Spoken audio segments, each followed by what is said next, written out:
여러분 결혼하실 때 배우자를 구하는 기준이 있으셨나요?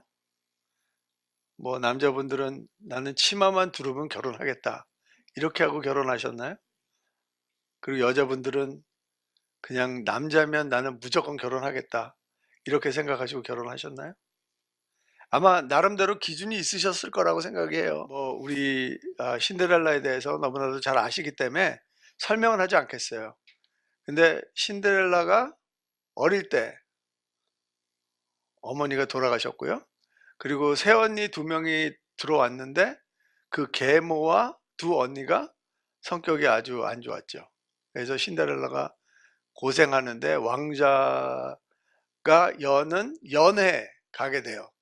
원래는 갈 수가 없는 상황인데 요정이 나타나서 호박으로 마차를 만들어주고, 그 다음에 쥐를 가지고 말을 만들어주고, 이렇게 해서 연회장에 가요.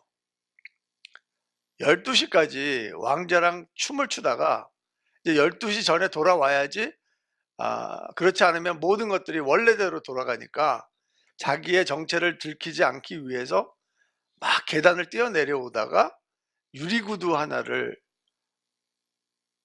거기다 놔두고 오는 거예요. 저는 어릴 때 이 동화를 읽으면서 두 가지의 질문이 있었어요. 어떻게 유리구두를 신고 다닐까? 여러분 여자분들 유리구두 신어 보셨어요? 내 생각에는 발 다 까질 것 같아. 그죠? 그리고 아마 연애가 한 7시쯤에 시작됐을 거예요. 그러면 최소한 4시간, 5시간 동안 왕자가 신데렐라를 데리고 춤을 췄는데 얼굴이 기억이 안 나. 그게 말이 된다고 생각하세요? 저는 그 이야기를 생각하면서, 그것도 어릴 때 제가 비밀을 하나 발견했어요. 여자의 화장빨이 이렇게 무섭구나. 자기의 정체를 숨길 수가 있구나.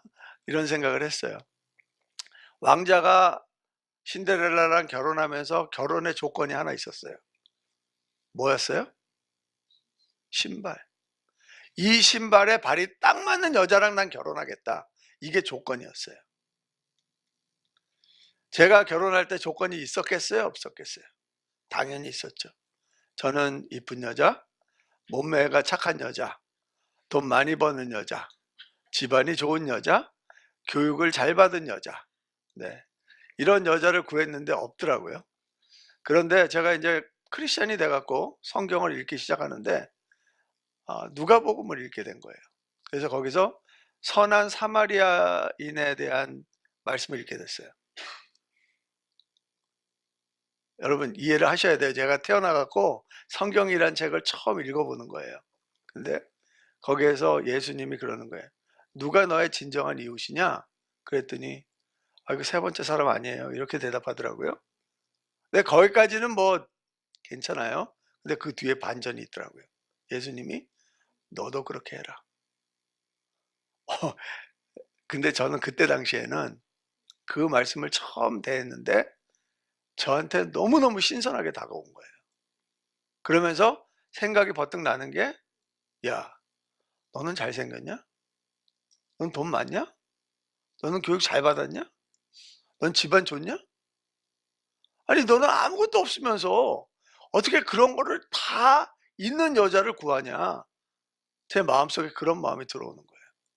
그래서 제가 가지고 있던 모든 것들을 다 버려버렸어요. 그리고 세 가지의 기준을 만들었어요. 너무 기준이 없으면 제가 좀 손해보는 것 같아 갖고 세 가지 기준을 만들었는데, 여러분들 궁금해요? 네, 알려드릴게요. 처음에는 저는 그때 뭐 이렇게 크리스찬이 아니었, 좋은 크리스찬이 아니었는데 신실한 크리스찬을 만나고 싶었어요. 왜냐하면 아무래도 크리스찬들이 윤리적으로 기준이 높고, 그리고 좋은 엄마가 될 것 같은 생각이 들었어요. 그냥 제 주관적인 생각이에요. 두 번째는 미국에서 교육을 받은 여자면 좋겠다. 왜냐하면 만약에 우리가 가정을 꾸려 나가다가 저한테 무슨 일이 일어나서 가정이 어려워졌을 때 그래도 미국에서 교육받은 사람이면 그래도 가정을 이끌어갈 수 있겠다 이렇게 생각을 한 거죠. 세 번째는 이민 기간이 비슷한 여자면 좋겠다. 사실 그렇잖아요. 결혼할 때 보면은 자라온 배경도 다르고 그리고 교육 수준도 다르고 성격도 다르고 다 달라요. 그런데 최소한 미국에서 함께 자란 사람이면은 조금 더 이해를 할 수 있지 않을까 이런 마음에서 이 세 가지 기준을 정했어요. 근데 신기하게 하나님이 정확하게 이 세 가지를 딱 맞춰 주셨어요. 그리고 저 집사람은 어릴 때 미국에 와 갖고 몇 년도에 들어온지를 모르더라고요. 저는 이게 되게 중요했거든요. 그래서 여러 번 물어봤어요. 나중에 영주권을 보니까 저랑 똑같은 해에 들어왔더라고요. 예, 너무 놀랐어요. 그리고 나머지 것들은 다 아 아이싱 on the cake이었어요. 네. 나는 얼굴 안 보려고 생각했고요. 착한 몸매 안 보려고 생각했는데 다 따라오더라고요. 네. 지금 많이 변했지만 하나님은요. 예수님이 이 땅에 오신 이유가 하나님은 예수 그리스도의 신부를 찾으려고 오신 거예요. 그죠? 하나님은 예배자를 찾으세요. 하지만 예수 그리스도의 신부를 찾으려고 오신 거예요. 그리고 예수님은 신랑이고요. 교회는 아름다운 신부예요. 그리고 그 교회가 바로 여러분과 저예요. 예수님께서는 이 땅에 신부들을 부르러 오실 거란 말이에요. 자, 그렇다면 예수님은 신부를 정하는데 기준이 있을까요, 없을까요?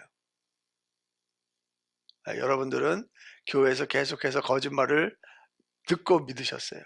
예수님도 신부에 대한 기준이 있어요. 그거를 제가 어디서 찾았냐면 창세기 24장에서 찾았어요. 창세기 24장에 보면은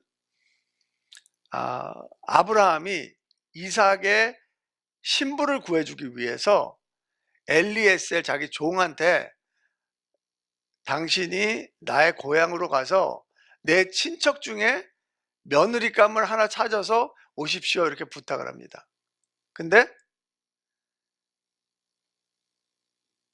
그 거리가 이게 장난이 아니에요. 한 850km 정도 돼요.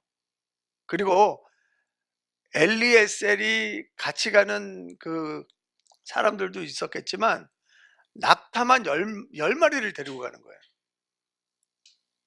놀라지도 않으시네.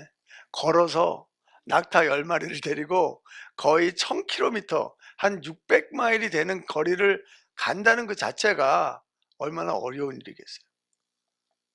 근데 아브라함이 그렇게 얘기를 해요. 그리고 아브라함이 하란에 도착을 했어요. 제가 볼 때는 한 20일 넘게 걸렸을 거예요. 하란에 도착을 했는데 거기에서 리브가를 만나요. 그리고 그 리브가를 통해서 하나님이 원하시는 신부의 기준이 나왔다고 저는 믿어요. 그런데 창세기 24장에 보면은요, 이게 67절이나 돼요. 되게 길죠? 근데 이 67절에 거의 그 리브가가 결혼하기 전에 성품에 대해서 나와 있어요. 그리고 67절 마지막에 이삭이랑 같이 신혼방을 꾸미는 게 나와요. 그러니까 결혼식에서도 별로 얘기가 없고요. 그냥 리브가에 대해서만 나오는 거예요. 그래서 오늘 리브가가 가지고 있었던 그 하나님의 기준이 무엇일까? 한번 이거를 보면서 우리가 그런 크리스천이 되기를 소원합니다. 첫 번째 보도록 하겠습니다. 첫 번째는요. 그리스도의 신부는 하나님의 은혜를 입은 사람이라는 거예요. 15절 앞부분에 볼까요? 거기 보면 말을 마치기도 전에 리브가가 물동이를 어깨에 메고 나왔다 그랬어요. 여기서 말을 마치기 전에는 무슨 소리냐면 엘리에셀이 하나님한테 기도하는데 하나님 응답이 왔다는 거예요. 여러분들 기도하면은 막 응답이 막 오시나 봐요. 기도하고 있는데 막 응답을 받으시나 봐요. 저는 안 그래요. 저 옛날에는 그랬거든요. 근데 요새는 한 5년 기도해야지 한번 응답 주실래나 말래나 그런 것 같아요. 옛날에는 제가 기도를 하잖아요. 아침에 기도를 하면 오후에 응답이 왔어요. 그리고 "하나님 저 피아노 필요해요." 그러면 피아노가 날라왔어요. "하나님 나 학비 없어요." 돈이 날라왔어요. 근데 지금 그런 게 다 끊겼어요. 안 나와요. 그리고 아 저희 집사람하고 인제 저하고 결혼을 하기 전에 제가 저희 집사람한테 물어봤어요. "당신은 무슨 조건이 있냐? 기준이 있냐?" 자기 15 개가 있대. 그래서 무슨 여자가 결혼을 하려고 그러는 거야 안 하려고 그러는 거야. 근데 두 번째인가 세 번째 만나 갖고 밥을 먹는데 한 두세 가지를 앞에 거 두세 가지를 얘기를 했는데 제가 자신감이 다 떨어지는 거예요. 하나도 안 맞아. 그래 갖고 저희 집사람한테 그랬어요. "색시 내가 당신이 가지고 있는 기도 제목에 하나도 안 맞는다. 그러니까 우리가 이쯤에서 끝내자." 이랬어요. 근데 그냥 오빠 좋다고 계속 만났어요. 계속 만나고 결혼을 하고 첫날 밤에 신혼여행 가서 첫날 밤에 제가 물어봤어요. "당신이 15 가지가 기도 제목이 있었는데 그 기도 제목이 어떻게 됐냐?" 물어봤어요. 근데 그 사이에는 제가 물어볼 수가 없었어요. 왜냐하면 저랑 데이트를 하는데 절대로 그 기도에 대해서 얘기를 안 하더라고요.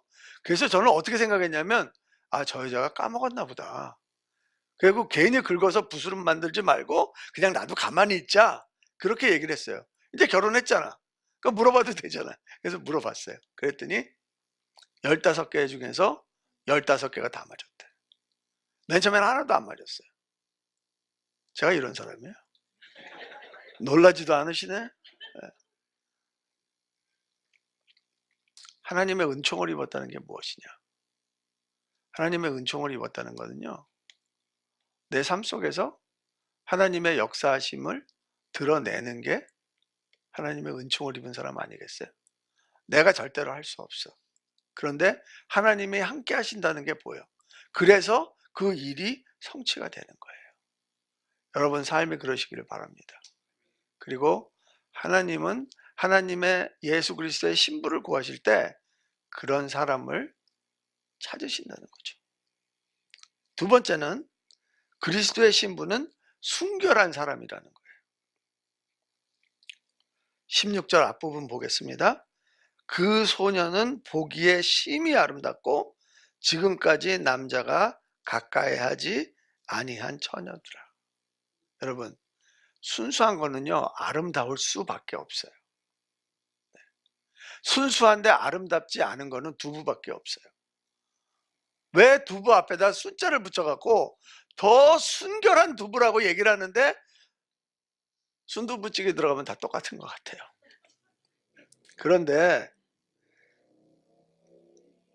이 순결이라는 거는요 특히 부부 관계에 있어서 어떤 역할을 하냐면 접착제의 역할을 해요.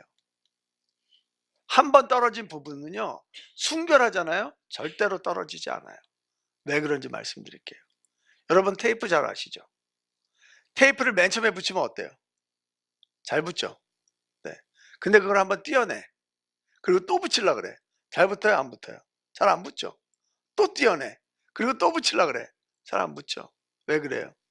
그 접착하는 부분에 많은 불순물들이 끼었기 때문에 나중에는 더 이상 붙지 않아요. 테이프가 가지고 있는 목적과 기능을 달성할 수가 없어요. 이게 붙였다 떼었다 하면 계속해서 이물질이 붙어서 그 성능을 발휘하지 못해요. 순결이 그런 거예요. 우리가 순결하잖아요. 내 남편에게 내 아내에게 순결하잖아요. 그러면 접착제 같이 잘 붙어요. 그런데 자꾸만 다른 생각하잖아요. 붙였다 띄었다 하잖아요. 그러면 그 부부 관계가 좋지가 않아요. 그리고 인간관계가 좋을 수가 없다는 거예요. 하나님이 바른 길을 보여주실 때 우리가 순종하고 따라간다면 우리는 점점 순결한 모습으로 변한다는 거죠. 그리고 그 순결함 때문에, 관계의 접착제라는 순결 때문에 우리는 예수 그리스도와 한번 붙으면 떨어지지 않는 거죠. 물론 우리가 뛰는 건 아니에요. 하지만 제가 드리는 말씀을 이해하실 거라고 믿어요. 세 번째는 그리스도의 신부는 섬길 줄 아는 사람이라는 거예요. 18절과 19절 한번 읽어볼까요? 함께 읽겠습니다. 그가 이르시되 내 주여 마시소서 하며 급히 그 물동이를 손에 내려 마시게 하고 이를 다하고 이르되 당신의 낙타를 위하여서도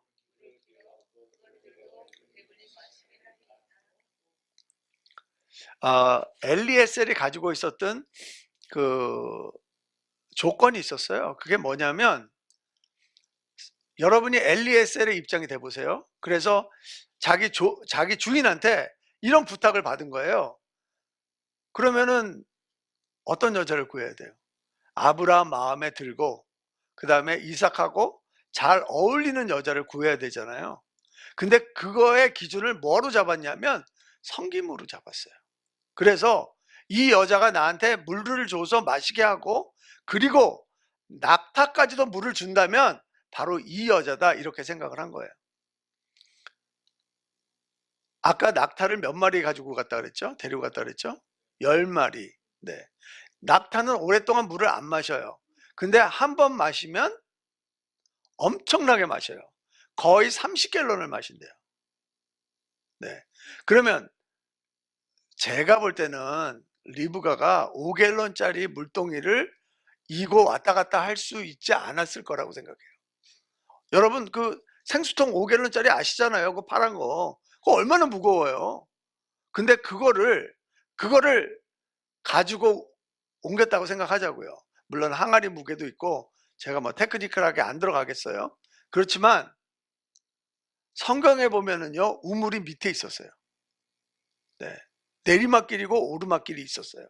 근데 리브가가 낙타 10마리의 물을 먹이기 위해서 5갤런짜리 항아리를 들고 60번을 왔다 갔다 하는 거예요. 그게 말이 돼요? 그냥 이렇게 낙타한테 좀 물을 주고 그래 마셔 이런 게 아니라, 성경에 보면 낙타가 배가 불러갖고 마시지 않을 때까지 물을 줬다는 거예요. 놀라운 거 아니에요? 리브가는요, 섬길 줄 알았어요. 근데 왜 우리가 그리스도의 신부가 되는데 섬김이 왜 중요한 줄 아세요? 자, 따라 한번 해보세요. 섬김의 은사는 왕의 은사이다. 네. 예수님이 이 땅에 왜 오셨어요? 섬김을 받으려고요? 아니요. 섬기려고 오셨어요. 왕만이 가질 수 있는 은사가 바로 섬김의 은사예요. 그런데 우리가 신부로, 그리스도의 신부로 부름을 받았어요. 무슨 소리냐면 왕비가 된다는 소리예요. 그러면 왕의 은사가 섬김인데 왕비가 섬김의 은사가 없다면 어떻게 그 결혼 생활을 해나갈 수 있겠어요? 섬김은요, 너무너무 중요한 거예요. 제가 오늘 아침에 이것도 지워주세요. 이거 최 목사님에 대한 좋은 말이기 때문에. 우리 최 목사님이 어제 너무너무 고마웠어요. 막 이리 뛰고 저리 뛰고 그러면서 이학종 목사님이랑 그 장례식을 위해서 너무 노력을 해주시는 거예요. 오늘 아침에 저희 집 사람이랑 차를 타고 오는데 저희 집 사람이 최 목사님 너무 고마워. 막 젊어서 그런지 막 힘도 좋고 막 이래. 그래서 제가 속으로 그랬어요. 아유, 교인 하나 또 잃었네. 성기잖아요. 너무 멋있어요. 성기잖아요. 사람이 달라 보여요. 네 번째 보게 됐습니다. 그리스도의 신부는 믿음이 있는 사람이라는 거예요. 58절 보겠습니다. 리브가를 불러 그에게 이르되 내가 이 사람과 함께 가렸느냐? 그가 대답하되 가겠나이다. 이게 무슨 소리냐면요, 엘리에셀이 신부를 구했잖아요. 그러니까 자기 주인 아브라함한테 빨리 데리고 가고 싶은 거예요. 그랬더니 리브가 집안에서는 못 가게 하는 거죠. 일주일이라도 있다가 가야지 어떻게 바로 가냐. 근데 그러면 리브가한테 자기의 의견이 무엇인지 한번 물어보자. 그래서 물어보는 거예요. 근데 리브가가 나 따라가겠어요. 대답하는 거예요. 저는 여자가요 대단하다고 생각해요. 남자가 뭔데 남자 하나 믿고 시집을 오세요. 예. 특히 한국에서 오시는 분들 너무너무 놀라워. 미국에 그 남자가 어떻게 사는지도 모르고 어떻게 그렇게 오는 거예요? 근데 믿음은 용기라는 거예요. 믿음은요, 우리가 한 번도 하지 못했던 일을 할 수 있게 해줘요. 언제? 우리가 하나님을 믿고 신뢰할 때. 그때 우리가 뛸 수 없는 발이에요. 하나님한테 의지하고 뛸 수 있는 용기가 생기는 거예요. 사실 저희 아내는 모르겠지만 저는 그랬어요. 내가 이거 지금 잘하고 있는 건가? 나중에 손해보는 건 아닌가? 결혼하면서 그런 생각도 안 했다 그러면 거짓말이에요. 불안하죠. 어떤 사람인지 모르는데. 아직은 모르는데.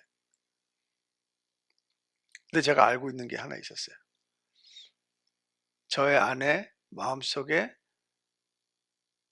예수님이 계신다는 건 제가 분명히 봤어요.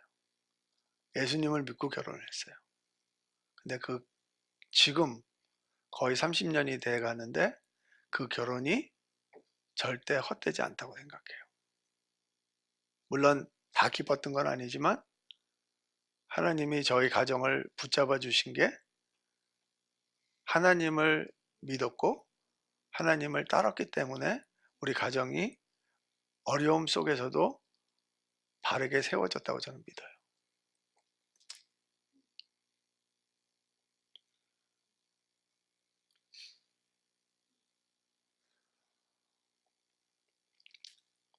그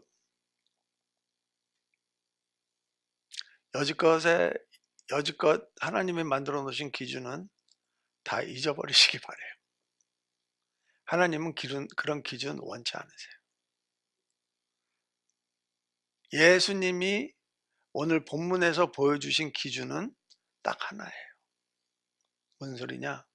사마리아인 여자를 만나서 예수님이 사마리아인 여자한테 물어본 게 있어요. 네 남편을 데려오라고. 그때 사마리아 여자가 뭐라고 대답해요? 네, 남편이 없다고 그래요. 근데 그 전에 6명의 남자가 있었어요. 그 전에 5명이 있었고 지금 살고 있는 남자가 있었어요. 예수님이 그 대답을 들으시고 그 말이 맞다고 그러셨어요. 우리가 죄인이라는 것을 깨달았을 때 그게 바로 예수 그리스도의 신부가 되는 자격이라는 거 믿으시기 바래요. 제가 전에 있었던 교회는 그 큰 길 옆에 있었어요. 그리고 할리우드에 가까웠어요. 그래서 금요일이 되잖아요. 그러면 LAPD에서 자기네 그 자동차를 가지고 와서 임시 본부를 차려요. 그리고 매춘하는 여자들 다 잡아들이고요. 그 다음에 그 매춘부하고 그 거래를 하는 남자들도 잡아들여요. 근데 재미있는 거는요. 그 여자 형사들이 있잖아요. 여자 형사들이 매춘부 같이 옷을 입고 나가요. 그러니까 미끼로 나가는 거예요. 남자들 잡아들이기 위해서. 그분들 옷차림 본 적 있으세요? 네, 저는 여러 번 봤어요. 이 머리가요. 이게 완전히 그 사자머리 같아요. 가발을 써갖고. 그 다음에 눈썹도 제가 속눈썹에 대해서는 잘 모르는데 한 4개 정도 같이 붙인 것 같아요. 낙타 눈썹보다 더 길어. 그리고 입술은 거의 쥐를 한 3마리 잡아먹은 것 같이 시뻘겋게 칠하고요. 위에는 보통 이제 가슴이 파인 거에다가 그 스파게티 스트랩 그런 거 있잖아요. 그런 거 있고 치마는 짧은데 가죽 같은데 가죽이 아니야. 그 왜 레자라고 그러는 거 있잖아요. 레자. 제가 너무 늙었나요? 레자라는 것을 입고 그리고 피쉬 스타킹을 신고 하이힐을 신고 다녀요. 제가 왜 이렇게 구체적으로 말씀드린 줄 아세요? 여러분이 결혼식장에 가셨어요. 근데 신랑이 하얀색 턱시도를 입고 있는 거예요. 그리고 신부를 기다리고 있어요. 근데 신부가 그런 복장으로 나타나는 거예요. 그리고 신랑의 팔짱을 끼는 거예요. 하객들이 술렁술렁거리죠. 아니 저렇게 멋있는 신랑 옆에 저런 매춘부가 서 있다는 게 말이 안 되는 거죠. 근데 그 매춘부가 저와 여러분이에요. 그리고 예수님이 제시하신 한 가지 조건, 우리가 죄인이어야만 돼요. 그리고 그 죄인이라는 사실을 깨달았을 때 예수님은 우리가 어떤 모습으로 예수님 앞에 나오든지 다 받아주신다는 거예요. 아멘.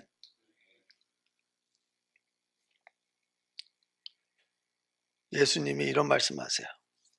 마가복음 2장 17절 말씀이에요. 나는 의인을 부르러 온 것이 아니요 죄인을 부르러 왔노라. 여러분, 예수 그리스도께서 제시하는 자격 조건은요 단 한 가지예요. 근데 이 자격 조건은요 모든 사람이 가지고 있어요. 근데 모든 사람이 가지고 있음에도 불구하고 그것을 깨닫는 사람만 예수 그리스도의 신부가 될 수 있다는 거예요. 그리고 예수님이 예식장에서 내가 그런 옷차림으로 서 있는데도 불구하고 예수님이 저를 바라보시면서 나의 사랑하는 신부야, 나의 어여쁜 신부야, 내가 너를 사랑한다. 그리고 내가 너를 리브가가 가지고 있었던 그런 신부로 내가 만들어 줄게. 속삭이시는 거예요. 그런 은혜가 여러분과 저의 삶 속에 함께 하기를 간절히 축원합니다.